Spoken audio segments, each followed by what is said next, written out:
Makapuso kayo ba ay galante sa pagreregalo o kaya wise din sa pagbabudget? Ilan po namin ang boses ng ilang Pinoy sa pagreregalo tuwing Pasko at alamin ang tugon ng ilan sa report na ito. Tis the season for gift giving pero in this economy, napamahal ang mga bilihin, napapag-give love on Christmas Day na lang ang ilan. Kaya ang tanong ngayong Pasko, ikaw ba ay team tipid o team galante? Siyempre sa hirap din ng buhay, katulad ko may pinag-aaral pa rin, kaya kung ano lang yung makakaya ko, yun lang po, may bigay ko. Ang ginagawa ko po is kung ano lang po yung naipon ko doon, yun hinahati ko po sa kanila para po pantay-pantay.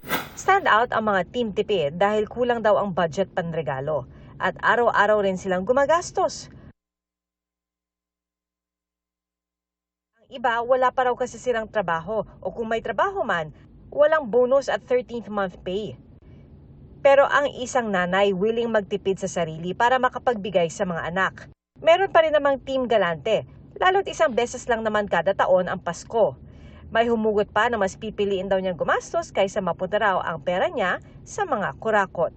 Actually, depende sa inaanak. Okay. Di ba? Siyempre, malalaki na ibang inaanak. Normally, pera na lang eh.